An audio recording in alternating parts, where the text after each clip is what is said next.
Хәерле көн, Татарстан, хәерле көн, хөрмәтле телевизор караучылар. Бүген 25 ноябрь шәршәмбе көн. Мин Эльза Әхмәтҗанова һәм тапшыруыбызның иҗат төркеме безнең белән булган һәрбер тамашачыга матур көн, күтәренке кәеф телибез. Фән һәм техника белгече булган галимнең балалар өчен иҗат итү бик тә үзенчәлекле бит.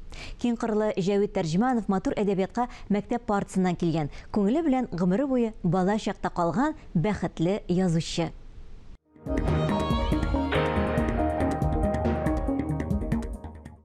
Мин сезне бүген Җәвит Тәрҗемановның «Мөгезле арыслан» дигән китабы белән таныштырмакчы булам. Безнең инде һәрбер шагыйрьнең нинди дә булса шигыре күңелгә кереп кала торган була. Әйтик, Зәкия Туфайлова да ул әни дип язып куйдымыймы? Шәүкәт Галиев та ул Шәүәли. Габдулла Тукайның инде уйлап та торасы юк туган тел шигырьләре.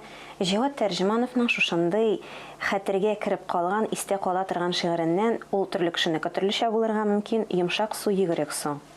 Йомшак су, йөгерек су, син мине чистаю, бер тапта калмасын, битләрем аллансын, кулларым агарсын, тешләрем тазарсын, авызым елмайсын, колагым тыңласын.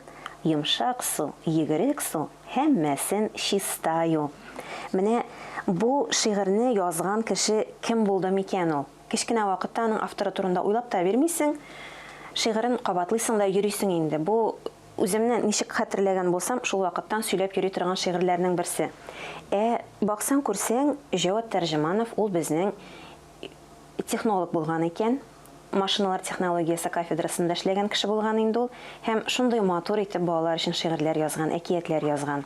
Җәвит Тәрҗемановның бу китабын чыгару быел ул очраклы гына булмады.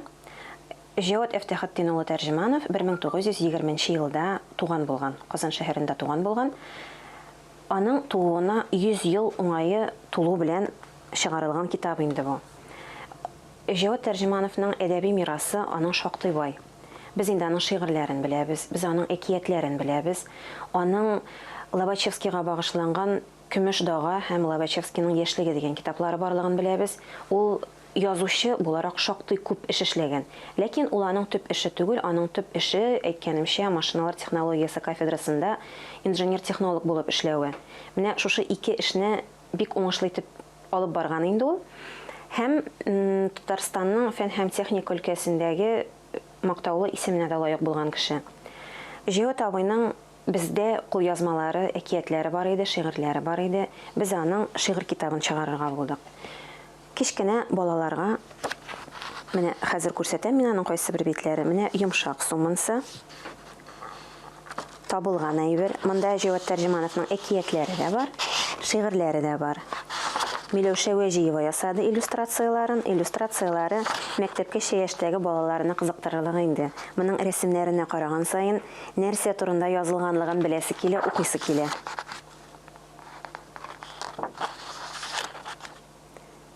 Әлбәттә, Җәвит Тәрҗеманов ул безнең шагыйрь генә түгел, ул бик матур әкиятләр авторы да.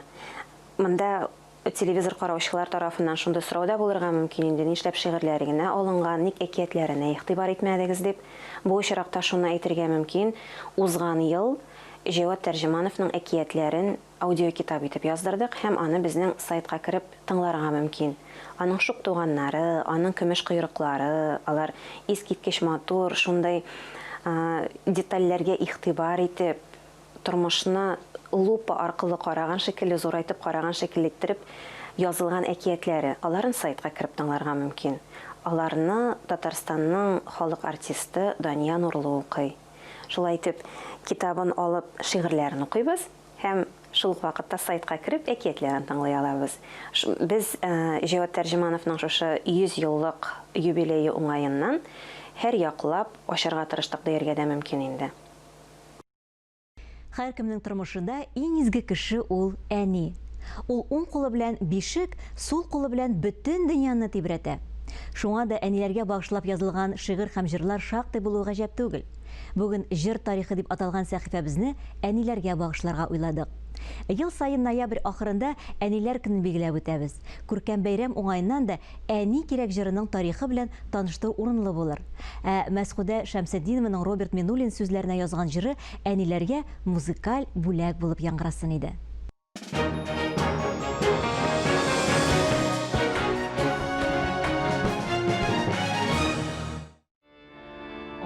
Yar temli bulsun işin, dünya yemli bulsun işin. Eli girek, dünya yemli bulsun işin, eli girek. Әни кирәк җырының сүзләрен Татарстанның халык шагыйре Роберт Миңнуллин язган. Музыка авторы, композитор, Татарстанның атказанган сәнгать эшлеклесе Мәсгудә Шәмсетдинова. Әлеге җырны халыкка танытучы җырчы Россиянең атказанган Татарстанның халык артисты Клара Хәйретдинова. Әни кирәк җырының тарихы узган гасырның 80нче елларына барып тоташа. Аны ул вакытта Татарстанның бердән-бер булган дәүләт телевидениесендә язалар. Вакытны кирегә борып булмаса да, әлеге вакыйгада катнашучылар белән хатирәләрне яңартыйк. Нинди тапшыру икәнен хәтерләмим. Ул тапшыру 8 мартка багышланган иде. Һәм шунда безгә бик срочно гына җыр кирәк булды. Бала әниләр турында җыр. Инде Гөлшат апаның җыры һәр тапшыруда кабатлана иде. Без сөйләштек тә редакциядә менә яңа җыр яздырырга. Һәм шул вакытта мәрхүм Роберт Миңнуллин безнең баш редактор иде художество редакциясенең. Әмин апа киткәннән соң. Һәм менә әни турында бер җыр язып бирегез әле, дидек инде. Ул аны 2 сәгатьтә язып кертте. 2 сәгать буквально менә. Шуннан соң композитор 2 язарга кирәк. Мәсгудәгә җигердек. Мәсгудәне бикләп куйдык редакциядә. Һәм караулап тордык, кеше кермәсен, тизрәк язсын. Чөнки иртәгә инде тапшыру язарга кирәк. Җыры юк әле. Шуннан соң Мәсгудә язып бирде. Башкаручы кирәк. Интернатка йөгердек. Интернаттан менә бу малай, менә хәтерем ягышмаса, әллә Фәнис исемле иде ул. Хәзер әйтә алмыйм. Ничектер бик матур, зәңгәр күзле, шундый тупыртап торган, түгәрәк битле, бик тере малай иде ул. Аны йөгереп алып чыктык, менә җырлаучыны дип шуны тәкъдим иттеләр. Һәм ул бер көн эчендә шушы көйне өйрәнеп, сүзләрен ятлап кирде. Хәзер анда башка кызлар да бар иде, интернатка тапшырды, интернаттан тапшыруга кергән. Без өйрәтәбез инде бу малайны. Менә син шулай җырла, әниеңне яратасыңмы? Яратам. Менә әниеңне яратканың йөзеңә чыксын, дибез инде. Bütün gövdəngə çıxsın, yılmayıp tır, jilkələringə qurma, matur itirib bas, öyrətəbiz bunu. Җыр турында сөйләшү өчен Америка кыйтгасының Сиэтл шәһәрендә яшәүче Мәсгудә ханым Шәмсетдинова белән телефон аша элемтәгә кердек. Галош киеп, татар авылларының язгы-көзге пычрагын йөреп, фольклор җыйган идем. Шуларны тәртипкә китерәм. Тик ятырга вакыт юк дип башлады сүзен Мәсгудә Ислам кызы Шаяр Укатыш. Ул вакыт бездә төнге сәгать 12, Америка халкы эшкә керешкән чак. Мәсгудә ханым бәетләр, мөнәҗәтләр, татар халык җырларын эшкәртеп, үз сайтына урнаштырып бара. Tatars.com сайты 3 телдә. Кызыксынучылар өчен халкыбызның фольклор байлыгы. Әни кирәк җырының музыка язылу тарихын Мәсгудә ханым видео язма аша җиткерде. Редакцияда фортепиано булгач, бик җиңел язылды. Җиңел инде аның Роберт Миңнуллинның бүтән шигъриятының бик музыка, аның бик күп аның белән балалар өчен җырлар язды. Һәм ул җырны яздык. Рәсимә икенче хәзер ул татар гимназиясе дип атала. Икенче татар гимназиясе. Ул интернат иде. Интернатка барып бер бала тапкан. Җырлады бу. Җырлады. Бүтәнесе бик матур чыкты ул аның башкаруында җыр. Соңыннан беләбез. Кызлар килде дә, "Эй, апа, аның әнисе юк бит." Һәм шуннан без инде барып гафу үтендек ул малайдан. Гаилә белән Декабристовта яшидек. Ул Декабристовта мин ул баланы интернаттан алып килеп, шәйләп, кунаклап, сөйләшеп, biz шулай дуслашып киттек. Һәм бер заман мин дә юкка чыктым, ул да юкка чыкты. Bir zaman o редакцияга, мине редакцияда әйтәләр, синедер бер егет эзли. Карасам, бер матур гына бик ыспай егет. Мен ул әйтә, төсмерлисезме, Мәсгуд апа? Мен әйтәм, төсмерлим, әмма исемдә түгел. Мен әйтәм, исемдә, нимдә, исемегез. Ул әйтә, мин сезнең әни кирәк дигән җырыгызны беренче җырладым. Ул хәзер бик популяр җыр. Мен сезгә рәхмәт әйтергә килдем. Хәзер инде минем бизнесым бар, минем тормышым бик матур. Рәхмәт әйтергә килдем. Мин инде аңа рәхмәт, ул миңа рәхмәт. Шулай әйтешә. Тагын менә югалыштык. Мин монда Америкада, ул инде мин аңа ышанам. Ул баланың егет ир кешенеңдер инде. Бик тормышы бик матурдыр. Бәлки безнең тапшыруны күреп, әни кирәк җырын беренче булып җырлаган бала да хәбәргә чыгар. Бик күрәсем килә шуны ди Рәсимә Сибгатуллина, әниләрчә кайгыртып. Мен бик санам инде, шәшеннән сөйрәп, үзен-үзе кешейткән баладыр бу дип. Менә шулай дип уйлыйм мин. Ә җырны тамашачыга ишеттерүче Клара Әкрәм кызы белән Биектау районының Инсе авылында очраштык. Ул анда йорт, мунчалар җиткезеп куйган, җәннәт бакчасы бу минем дип каршы алды. Мәсгудә белән безнең элемтә нык иде ул вакытта. Аннан соң инде ничектер җыр турында менә без бит гел радиода очрашадык. Анда композитор да киләдер, язучы да киләдер, шагыйрь да киләдер. Менә шунда очрашкан вакытта кемне дә булса очратасың. Менә шундый очрашулар күп булды инде ул вакытта. Рөстәм аби белән дә андай очрашып, аның белән дә язылырга туры килде, үзе белән.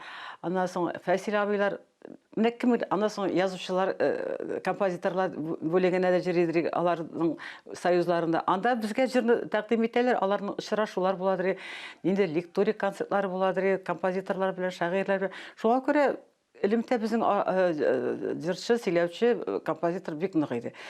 Менә ничектер Мәсгудәнең бер шундый тәкъдиме булды да, biz hanım Münire bile radyoda başta tanıdık, Mesud'da andaydı. Yazdırga bulduk bu jırını. Anın sözleri ezerektere teki kişirek bağlarga turu kile bir kupleti. Ben asıl çırıp kaldırdım. Yani kirek deyip, mine şundan sonra orkestrın taup, aranjировкасын yasatıp, soytup ben o jırını yazdırdım. Ben ana tek artık popüler buldu deyip uylamadım. Анан соң уну менин башкарууда гана болуп чыкты. Ул аны телевидениеда менә теге етим балаларга багышланган тапшыруларда аны кертә башладылар. Шушы җыр белән менә шушы тапшыруны башлап җибәрәләр иде. Рәсимәгә, Кларага, Роберт Миннуллинга, үземә рәхмәт. Тагын да матур җырлар язарга язсын һәм матур җырларны җырларга мөмкинчелек булсын. Әни кирәк җыры ул беренче карашка бик гади, ләкин сүзләре тирән мәгънәле. Клара Хайретдинова төшереп калдырган куплетта җил яңгырдан саклар өчен, усаллардан яклар өчен әни кирәк дигән юлларда бар. Дөрестән дә, нинди генә яшьтә булсак та, әниләр безне гомере буе кайгыртып яши. Роберт Миннуллинның әниләр турында язган һәр шигыре җыр булып киткәннәре дә моңа дәлил. Кайдыр кунакка туры килдем дә, мен сырыйлар әни кирәк җырлагыз әле дип. Инде анда күптән җырламаган, радиода язылгандай да яшәк вакытта җырлап жүрде. Сүзләрне оныттым мен әйтеп. Анасы бит аккомпанементы да кирәк бит әле. Алайгыра барып та кунакта булса да алайда җырлап булмый бит инде. Менә шундый булды. Мин ул җырны яратам, чыннан да ул күп кешеләргә күңеленә барып җитте бугай ул җыр. Матур җырларның берсе. Аннан соң мин җырларны бик узак кына күңелемдә җиртеп кенә, аннан соң гына языладыр радиода. Теге бүген ишеттем дә, кемнәндер алдым да, тизәк яздырыйм дигән андай нәрсә юк иде. Менә үзем директә уздырып, бик узак кына сүзләренә, эчтәлегенә кирип, шул вакыттан соң гына радиога барып языладыр. Менә шул җырларның берсе шушы әни кирәк булып чыкты бугай.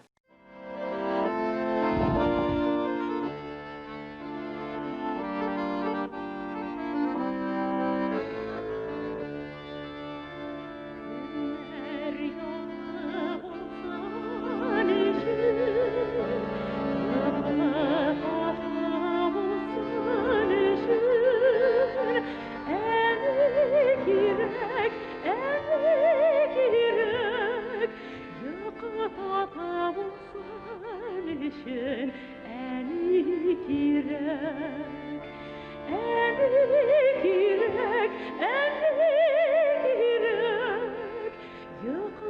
шатлык булсын өчен әни кирәк.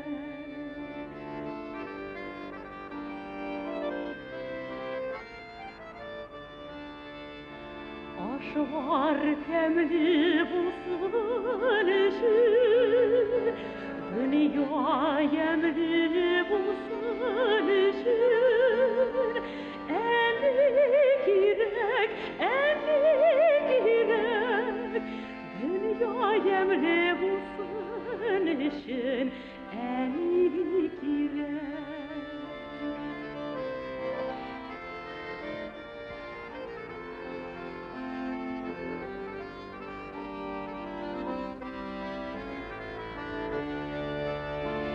Güller çeşe batsın üçün, bəxit şadlıq artsın üçün, əni kirək, İn qədərli kişi jirdə əni demək.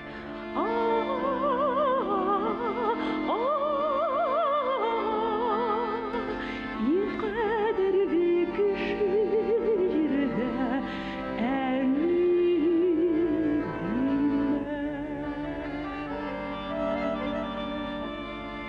Әни кирәк җыры бакча балалары, мәктәп укучылары башкаруында да төрле бәйрәм бәйгеләрдә еш яңгырый. Ләкин халык күңеленә ул Клара Хәйретдинова башкаруында кереп калган.